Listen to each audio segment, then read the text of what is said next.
Halo, selamat petang pemirsa. Kita berjumpa kembali dalam program Inspirasi Ramadan. Dalam momentum Ramadan tahun ini, kita akan menampilkan berbagai pengalaman religius, syarat makna dari sejumlah tokoh baik dari kalangan agamawan maupun profesional yang diharapkan mampu untuk menginspirasi kita untuk lebih meningkatkan lagi ibadah.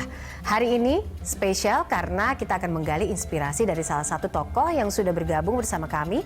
Ada Gubernur Jawa Tengah, Pak Ganjar Pranowo. Assalamualaikum Pak Ganjar. Waalaikumsalam warahmatullahi wabarakatuh. Waalaikumsalam. Oke, masih puasa ya Pak ya? Sebentar lagi akan berbuka ini Pak. Puasanya gimana Pak? Lancar-lancar ya? Alhamdulillah. Oke, alhamdulillahirrabbilalamin. Pak, kalau saya lihat nih di media sosial kan seringkali kita lihat Pak Ganjar ini posting kegiatan sering bersepeda begitu. Kalau puasa kegiatan sepedanya nih masih ada nggak Pak? Masih berlangsung atau tidak? Masih dong, masih. Jadi kita balik saja. Sebenarnya kebutuhan saya bersepeda itu satu, olahraganya dapat. Dua, bisa ketemu dengan masyarakat, menyapa langsung, kadang-kadang bercanda begitu. Tapi kalau bulan puasa biasanya kita pindah Mbak, ke sore. Jadi kita sepedaan sore, terus kemudian sampai dengan jelang maghrib, baru kita selesai. Atau kadang-kadang kita pergi ke pondok pesantren, ke anak yatim piatu, atau bergabung dengan acara anak-anak. Cuman karena lagi pandemi, biasanya kita yang mendatangi gitu. Oke, jadi dari morning ride sekarang beralih ke night ride atau ngabuburit ride gitu ya Pak ya? Saya kira ngabuburit ride gitu ya, karena kalau night ride enggak. Biasanya ini hanya sampai maghrib saja, karena setelah maghrib sudah di rumah. Oke, baik. Pak, kan kita tahu bahwa Ramadan ini merupakan bulan yang sangat dinanti oleh umat muslim begitu ya. Untuk Pak Ganjar sendiri, kalau Ramadan tahun ini kan agak berbeda Pak dari tahun-tahun sebelumnya, karena kita juga menghadapi Ramadan di tengah pandemi begitu. Apa sih sebenarnya arti Ramadan bagi Bapak untuk tahun ini Pak? Tentu selain ibadahnya, kita makin bercermin. Kira-kira 1 tahun yang lalu kelakuan kita seperti apa sih begitu ya, sehingga pada bulan Ramadan bisa orang penuh menjalankan ibadah ini, terus kemudian coba banyak berbuat baik karena ini bulan penuh rahmat begitu. Dan tentu saja kalau saya membandingkan dengan tahun lalu agak mirip Mbak, agak mirip begitu karena pandeminya belum selesai. Jadi umpama dia tarawih di rumah, kita tidak lagi buka bersama rame-rame, apalagi sahur bersama. Jadi kalau kita membandingkan dengan tahun lalu pasti agak mirip begitu. Hanya selalu yang dirindukan biasanya sejak kecil gitu ya. Biasanya bulan Ramadan itu rame, terawih di masjid secara bareng-bareng, ketemu banyak orang. Kalau orang biasanya tadi buka bersama itu sekarang tren sahur bersama, justru yang sekarang dirindukan itu nggak bisa dilakukan. Tapi buat saya yang penting ibadahnya jalan. Oke, ini menarik sih Pak. Kalau kita bicara soal implikasi Ramadan di dalam kehidupan atau kegiatan Anda sehari-hari ini seperti apa Pak? Kalau sehari-hari tentu ya rutin ya kita beribadahnya, terus kemudian biasa orang di rumah ramai baca Quran, terus kemudian bergiat-giat untuk membantu. Saya senang itu aktivitas kawan-kawan yang di rumah, karena rumah saya rumah dinas, banyak sekali orang yang ada di rumah atau punya ide-ide ya. Yuk kita membantu yang di sana, membantu yang di sini begitu. Atau ini sedang disiapin ya dalam rangka ya kondisi yang seperti ini di bulan Ramadan, kita mau menyiapkan kembali Mbak. Tahun lalu kita membuat namanya panggung kahanan. Itu panggung kesenian begitu, karena para senimannya juga tidak bisa manggung, kita buatkan panggung. Kemarin dari kawan-kawan mengusulkan kembali, Bagus boleh nggak kita buat panggung kahanan lagi? Boleh banget begitu. Jadi menjelang buka puasa mereka ada yang bernyanyi, ada yang melukis gitu. Terus kita streaming ke beberapa channel medsos kita gitu. Terus kemudian banyak orang yang berkomunikasi. Ada yang membantu, ada yang pengen tampil gitu. Nah ini kegiatan-kegiatan yang kemarin dari kawan-kawan banyak diusulkan kembali menghadapi bulan Ramadan minggu depan ini.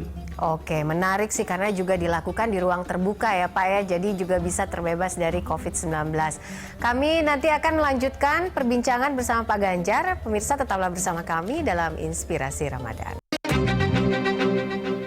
Ya, Anda kembali bersama kami dalam Inspirasi Ramadan. Saya masih bersama dengan Pak Ganjar Pranowo. Pak, kalau kita bicara soal Ramadan, tentunya yang menarik setelah Ramadan ini adalah mudik ya. Sementara kita juga pada saat pandemi ini ada larangan untuk mudik pada saat Lebaran gitu.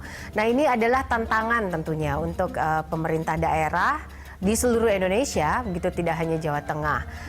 Satu, harus meningkatkan pariwisata, sementara exposure-nya bisa naik di saat Lebaran dan juga Ramadan. Tapi kita harus tetap menjaga dan juga menerapkan apa yang sudah ditetapkan oleh pemerintah. Bagaimana Anda menjawab tantangan ini, Pak Ganjar?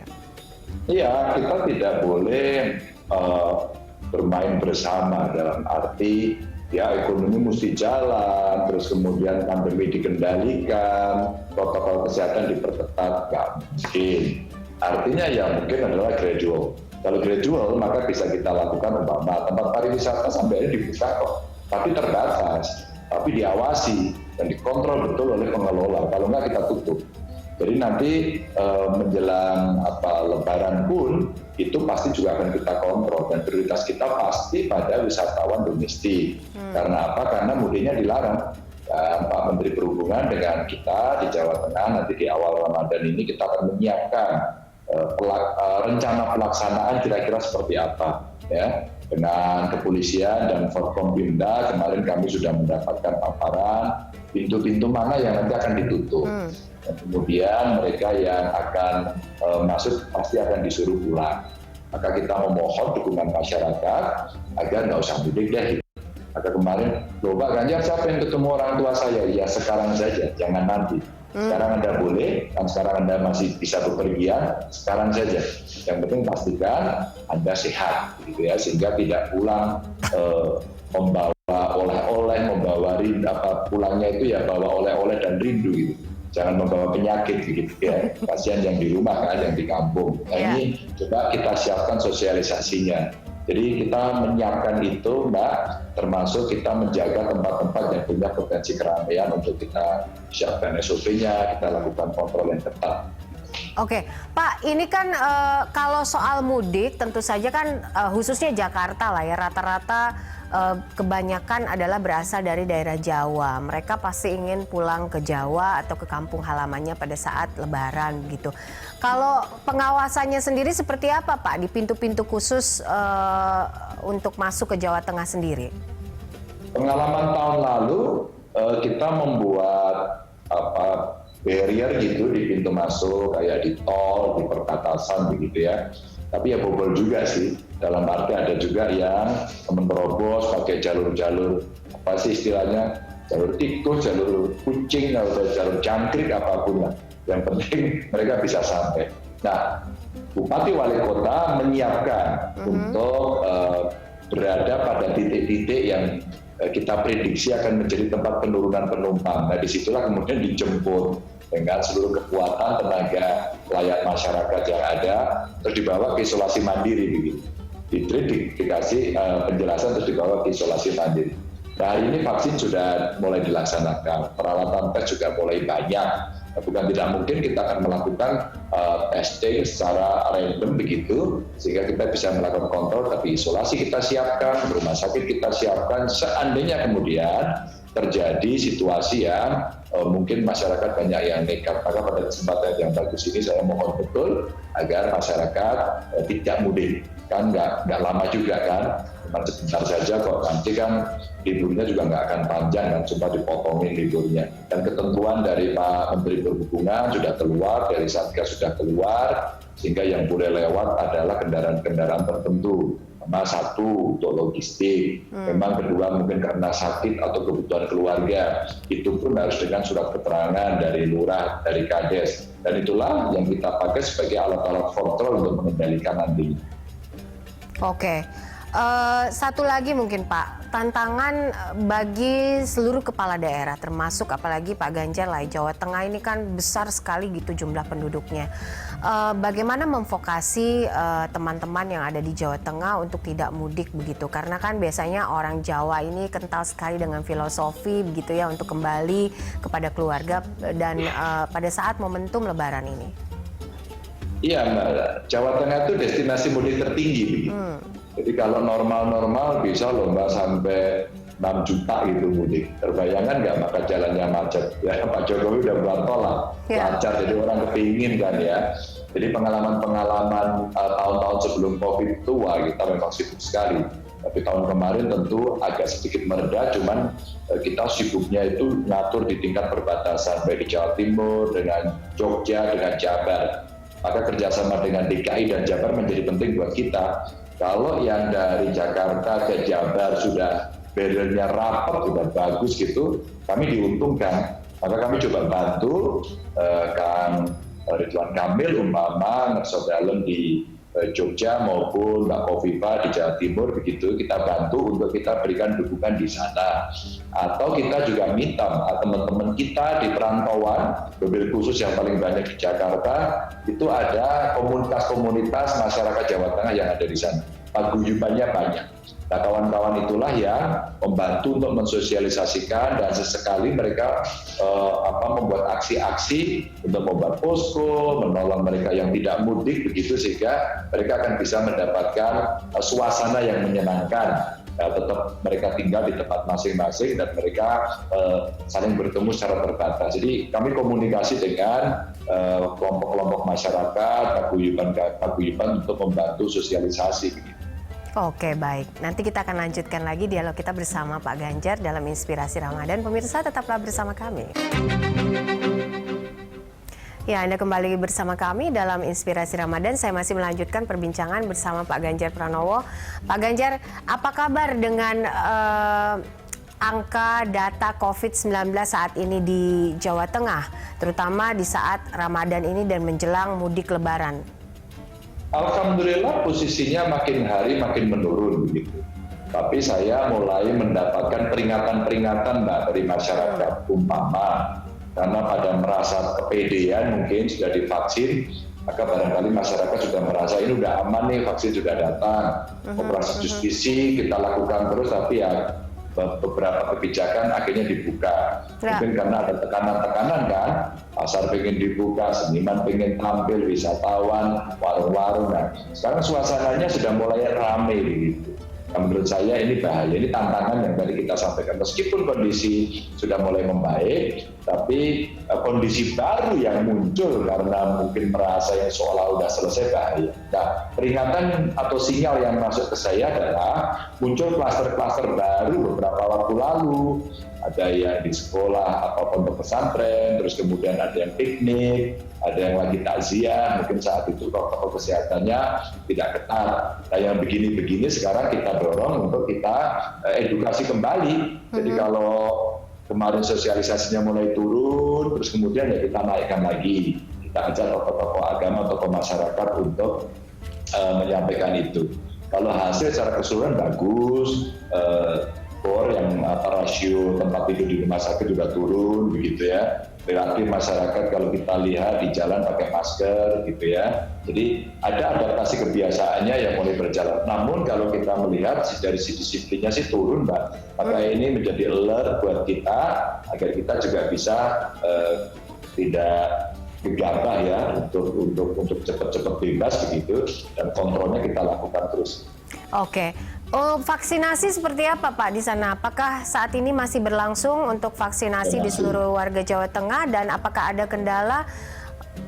Masih vaksinasi jalan. Sejak pertama kita lumayan pada rating yang cukup tinggi terus.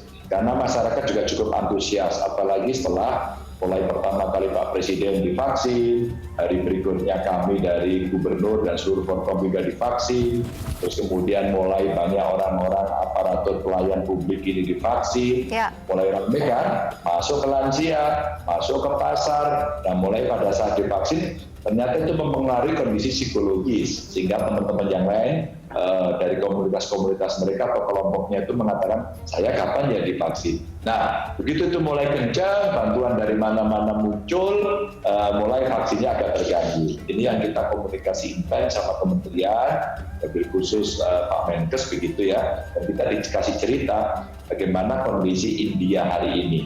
Ya, negara itu memproduksi cukup banyak vaksin untuk disebar di seluruh dunia, namun karena terjadi second wave yang cukup besar dengan penduduk yang gede, maka vaksinnya nggak dikirim. Ya, kita terganggu juga hari ini. Makanya, ya, lobby-lobby saya kira dari Jakarta ke dunia internasional masih terus dilakukan, tapi alhamdulillah kiriman masih jalan. Nanti kita mau manage itu dengan baik dengan prioritas lansia. Maka istilah kita di antara tanda petik berburu lansia. Kita cari yang pensiunan yang ada di kampung, kita gerakkan untuk mereka bisa kita masuk dalam kategori prioritas untuk divaksin. Alhamdulillah Mbak, sampai hari ini masih jalan. Cuman kalau dari target jumlah yang besar kita mesti ngegas, kendalanya ada di kiriman vaksin yang belum sesuai dengan target. Pak, pasti yang namanya digitalisasi juga mempengaruhi cara pandang gitu ya. Apalagi kalau mau lebaran ini kan tidak bisa bertemu langsung, bisa dilakukan juga dengan silaturahmi online. Ini yang banyak masyarakat juga masih perlu vokasi, Pak. Apa yang bisa dilakukan, apa yang bisa dihimbau, dan pengalaman tahun lalu seperti apa, Pak? Iya, tadi ada gambar saya ya. 3 tahun lalu kami melakukan halal bihalal secara virtual. Terus kemudian menggunakan medsos saya, kita streaming. Dan saya berpikir saat itu yang ikut ya dari Jawa Tengah, ternyata dari banyak negara. Bahkan ada yang bukan orang Jawa Tengah ikut. Jadi justru silaturahminya nambah, Mbak. Dan open house secara open house gitu ya, open house digital, open house elektronik ini kita lakukan untuk membuat terobosan itu. Jadi ketika sekarang sudah ada keputusan tidak ada mudik, ya saya akan lakukan lagi. Ini open house virtual yang kedua begitu. Mudah-mudahan udah deh, cukup kedua aja, yang ketiga nggak perlu ada gitu ya. Sehingga yang kedua ini mau kita dorong, sehingga dengan anak, dengan istri kita ngobrol, hai dengan seluruh keluarga, ada saudara, tiba-tiba ketemu teman lama, teman SD, ada PMI kita yang ada di Hong Kong, yang ada di Malaysia, di Taiwan gitu ya. Mereka bicara, atau barangkali diaspora kita yang ada di Eropa, di Amerika, di Australia, mereka bisa ikut dada-dada ngobrol sama kita. Oh ternyata kalau kita mau untuk bergeser ke dunia lain, istilah saya dunia virtual, dan ini kita edukasi dari awal, mereka antusias loh. Mereka antusias banget gitu. Oke, Pak Ganjar, terima kasih untuk informasinya, untuk dialognya. Selamat berbuka puasa, Pak. Dan kita nanti harapkan bahwa teman-teman tidak mudik dan tidak berbondong-bondong untuk pulang ke Jawa Tengah dan bisa memanfaatkan silaturahmi online, dan juga kepala daerah ya selalu sehat ya, Pak, sebagai kepala daerah untuk memimpin Jawa Tengah. Itu yang paling penting, dan juga memberikan terus vokasi untuk teman-teman yang di sana. Salam, Pak, dengan teman-teman yang ada di Jawa Tengah. Assalamualaikum warahmatullahi wabarakatuh. Waalaikumsalam, selamat menjalankan ibadah puasa untuk semua.